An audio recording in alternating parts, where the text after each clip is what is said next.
Welcome into the latest edition of ESPN FC. I'm Dan Thomas, joined in the studio today by Craig Burley and Ali Moreno. There really is a sense of we can't quite believe what we've just seen play out at the Santiago Bernabeu. Barcelona beating Real Madrid by 4-0, a Real Madrid side who hadn't been beaten in La Liga since September last year. That record smashed, and any sort of hopes that maybe the momentum had been built up after that second half performance against Borussia Dortmund very much put to bed. Real Madrid's stars didn't shine. Barcelona's players, of course, did, and then some, as we welcome in for more reaction to this. Stewart, Robson, Jurgen Klinsmann, and Luis Garcia, the only man to predict a Barcelona victory. Craig, there's so much to talk about, but let's just start with overall. Generic look at it. I mean, it's not just that it went against what most of us thought, and it was the game just had a different dynamic, and we went, oh, that surprised us. It was going the way we thought it would. We're talking about 45 minutes of football here that was stunning, and 45 minutes from Real Madrid that was diabolical. And when you put those two worlds together, you get 4 goals. And it could have been 5 or 6 when Lewandowski missed an absolute sitter when he hit the post.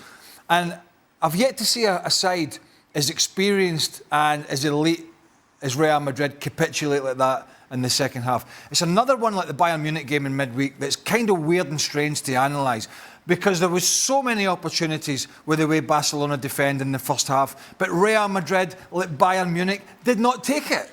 And most of that fault was a bad finish from Vinicius Jr. and really bad timing and really bad runs from Kylian Mbappe. But the change from Hansi Flick at half-time was key.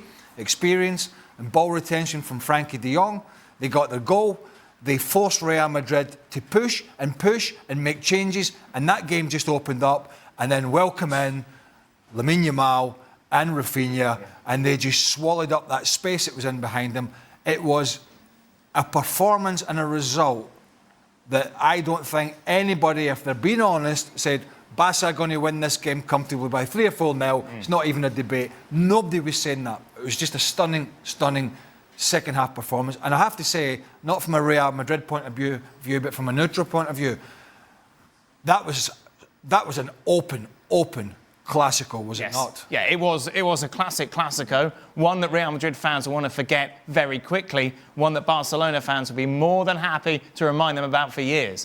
Absolutely. And going into halftime, 4-0 Barcelona was not in play. Was not in play. When I say it was not in play, I really mean that if we were to pick a winner going into halftime, we think, you know, it's more likely Real Madrid. Yeah. And it's not supposed to happen this way at Santiago Bernabeu. Santiago Bernabeu, that history, that energy, usually elevates Real Madrid in the second half.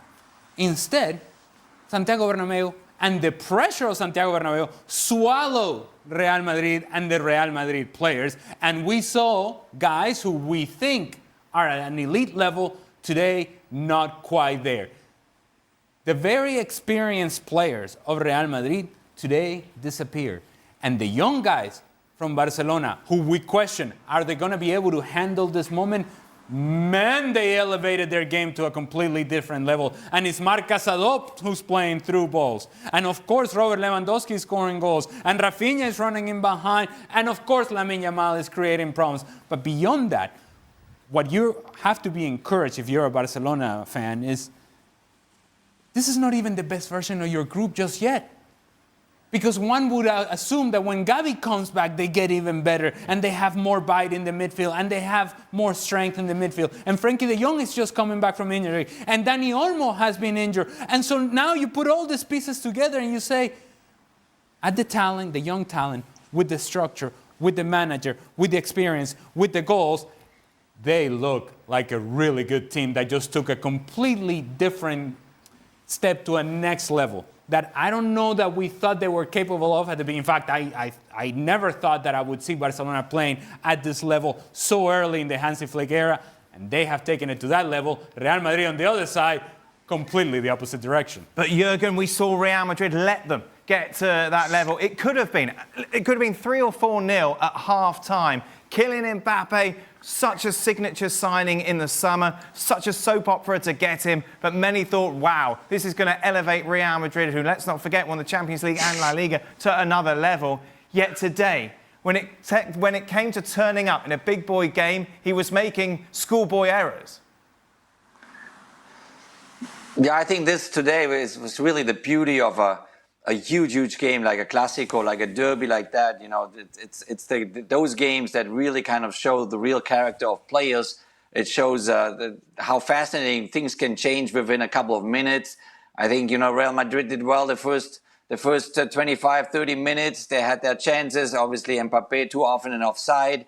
Vinicius Junior they played against their own nerves in a certain way, and they lost against their own nerves, you know, because they couldn't control themselves and be balanced enough and relaxed enough to finish things off. Then at a certain point, they brought Barcelona back into that game, and Barcelona took advantage of it then in the second half with a very experienced Lewandowski with 2 goals, and then, you know, they executed every little move perfectly. But you see that those type of games, they're literally controlled on the mental side of things, you know. And if you don't get yourself in the right mindset, in a balanced mindset, if you are too anxious, if you are too motivated, which in case of Vinicius Junior and Mbappe especially, you're not getting a result. And it will be obviously interesting to see now the next couple of weeks how Barcelona will handle their type of game with that high line, you know, if they get maybe here and there some lessons as well, because it's very risky style to play. But obviously 4-0, nobody would have thought that before, when the game started, and especially not after half an hour when Real Madrid was in total control of the game. Robert, how do you explain it? I understand maybe 1 or 2 times early on in the game, you're nervous, you're excited, you're looking to make impression at your big move. Yet we saw it time and time again in that first half, where a man who's won the World Cup, who's regarded as one of the best players in the world, who kept making the same error. It didn't look as though he was thinking about it. You know, it's obvious. He must have watched Barcelona many times this season. We all said it. Everybody said it. They play high offside, almost on the halfway line. Don't make the run too early. Let the ball go in there first. You know, get yourself on the half turn. But not between the 2 centre halves, but get on the shoulder of the second centre half so you can see them both and you can time your runs. And he didn't have the intelligence or the football knowledge, which he should have as one of the world's best players, to see it. He kept on making the same mistakes and to make the runs. But after half-time, when they lost the first goal, there was another thing mentally. They lost their discipline around Madrid. Suddenly, charging towards the ball, getting played around, so Barcelona could play around any sort of pressure. 1 and 2 players were going. They were trying to step up for offside when it wasn't on. That line was completely disjointed. The front players were around here, there, and there. And that, a lack of organisation, it showed a lack of discipline, and it showed you that Barcelona mentally were far, far better than Real Madrid today. Let's welcome in, shall we, our match commentator, Steve McManaman, of course, former Real Madrid player with us, Luis Garcia as well. Macca, I don't think at least anyone could have foresaw what happened in that second half at half-time. No, it was embarrassing, wasn't it, Dan, in the end? I'm listening to Jurgen and Robbo there. You know, I completely agree, concur with all of them. Real Madrid lost the shape. Barcelona were fantastic. Real Madrid were all over the place, defending like children in the end. I mean, so lopsided, so dysfunctional. You know, they conceded 4, but Lewandowski missed an incredible chance for his hat-trick. It could have been 5, it could have been 6. And, you know, Real Madrid were brilliantly bad, weren't they? And Barcelona, with the youth and their experience that they have scattered around the pitch, I thought were excellent, well deserving of the victory.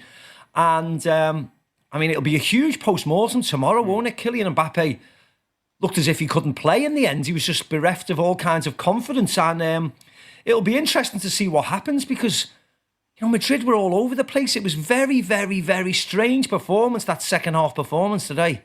What's strange as well, Macca, is we've seen, like, this is Real Madrid side. It hasn't got a glass jaw. We've seen them being punched so many times over the years, yet they bounce back and they get the result. But this time, there was no sort of resilience, any sort of show of a comeback whatsoever. No, not at all. It looked as if Barcelona were just going to carry on and score more goals. You know, even in the 5 minutes ago, Mbappe's still running offside. I mean, it's incredible the fact that we're having this conversation about one of the world's greatest players with blistering pace. He could not keep himself onside. It was incredible to see and to watch, and it sort of brings you back down to earth, really, when you look at these humbling experiences, because, you know, maybe they're not as good as we all thought. Yes, at glimpses, outstanding, but tonight on the biggest stage in his first Clasico, when it looked as if they could score at will after 20 minutes in the first half, you know, Madrid were found wanting, and it's a very strange scenario, because I think when you spoke to everybody before the game, we all thought there was going to be goals, but we thought it would be Madrid scoring them. So the fact that, you know, it was a humbling 4-0 victory for Barcelona, you know, in their head-to-head games as well, that gives them a psychological edge of 4-0 victory when they have to go to the Montjuic or Camp Nou, where if the Camp Nou will be ready for that particular game. But 6 points clear, Barcelona. I mean, you don't want to go on about how bad Real Madrid would be, because that's disrespectful for Barcelona. They went there on a night with youngsters, and they just ran all over Real Madrid, and it was a really, really stellar performance from them. So you'd have to say, well, you know, incredibly well done to Hansi Flick, because he's brave playing that style of football against Vinicius Jr. and Kylian Mbappe, but he's walked away with a fantastic 4-0 victory. What did we say? I mean, when somebody is getting caught offside as much as that, and we've talked about it all game, Maka's right, ridiculous in the end. Ridiculous to continue to be in offside positions when you have that level of understanding of the game and experience. And he wasn't the only one, but he was the biggest culprit. And we know they do play this line, right? They've got the most offsides, almost double anybody else in European football. So what do you have to do? We talked about it. You've got to get runners from deep. And you've got to talk to your front men and say, play away from it. Don't always try and run in there. Play away from it. Let the midfield runners. How many runs? Tell me how many times Freddy Valverde got in behind. I don't remember Valverde once, and he's one of the quickest, most energetic players in world football. How many times did he make a run from deeper, penetrating that defence or offside? I'm going to say 0. I remember 1 from Jude Bellingham in the first half. 1. So what you have here, to an extent, is you have, and I suppose at Real Madrid it's happened a lot. You sign these Galacticos, these big stars, you got to sort of find a way to get it right. But they've basically taken, again, another side that was fluid and very successful, and ripped up that blueprint and moved a lot of people around to try and make it work for Kylian Mbappe. And yeah, they're only a few points behind, but we've seen all the performances. Yeah. We've seen the games. Thus far, it is not working. But they had no midfield runners today to try and break an offside trap. And they had one guy who was trying to break it for 95 minutes or whatever it was, and he couldn't do it. Luis Garcia, you haven't spoken yet, and I doubt you care, considering what you saw take place in that second half. It must just be beyond any dreams of Barcelona to see what happened and see how it played out, and to see the youngsters and to see what Hansi Flick has done with this side, given all the doubts on and off the pitch during the summer. Yes, I think so. For the club, for the supporters, even for the players, to start the way that they have started, the beginning of this new era with Hansi Flick, with all those youngsters, just because of the result they were arriving, but also because I think that the way this Barcelona has been playing is been just magnificent. You can have ups and downs, you can have moments of doubts. We saw the other day against Bayern Munich, and today at some point in the first 45, when Real Madrid at the Bernabeu, of course, is going to be dominant, is going to put you under pressure.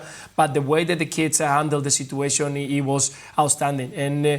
And the guys are trying to understand why Real Madrid is not making those runs from the midfield going forward, why Mbappe is not making the right runs when that high line is going ahead. If you see the way the Barcelona has been playing for the past 2.5 months, 3 months, it's exactly the same way. With that high line, you need to work a lot during the week, and the guys will tell you that to make a good pressure, the whole team has to do it in the perfect situation, in the perfect moment, all at the same time, or with an organization, because in the moment that one of the players is out of that pressure, then the other team is free to do whatever they want.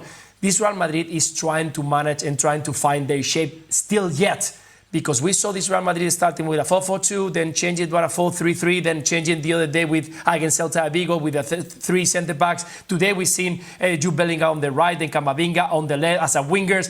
So it's very difficult for the players. We are talking about top players. They will need to find their way on the field, but you need to work that. In the moment that is not work, and you start changing, replacing players, you take away Tchouaméni and you bring Modric, and then there is no transition. You take away Camavinga, you bring Brahim Diaz, and then the whole midfield is gone. So the plan B is not going to work because you haven't worked with that. So you could see in the second half so much spaces, so much time for players to receive the ball of Barcelona and then create a counter-attack. So I think that this Real Madrid needs to find their way. They haven't done it. They got the talent on the team, but they don't know if they're going to play 4-4-2, 4-3-3, or whatever they are going to find. In the moment that they find their way, their identity, this Real Madrid will go to the other side. Because as Craig just mentioned, we've seen them so many times. We've seen, even last year, and in the end, because of the talent, they managed to get the result. But the way that they've been playing is not the best of the Real Madrid. So I think that we'll see a better Real Madrid, but so far, I think they are far away from their best. Last word to you, Macca, before we let you go. You can have a little sing-song if you like on that crooner microphone. Okay.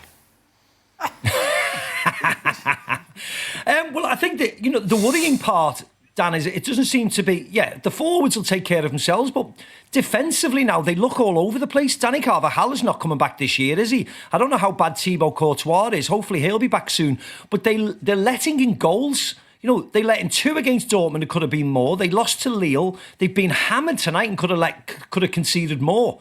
So they're going to have to do something there as well. So looking at it from a broader perspective, they're in a bit of a mess and they need to sort out a lot of problems and they need to sort it out very, very soon. Thank you very much, Steve McManaman. Jurgen Klinsmann still with us. Final thought from you, Jurgen. Look ahead for Carlo Ancelotti. Obviously, this is a brutal defeat, and obviously that sits in your stomach for quite a bit. But he has to figure out a way, and he will figure out a way because he has the experience, he has the knowledge, and he's a fantastic manager, which he's proven so many times over and over again.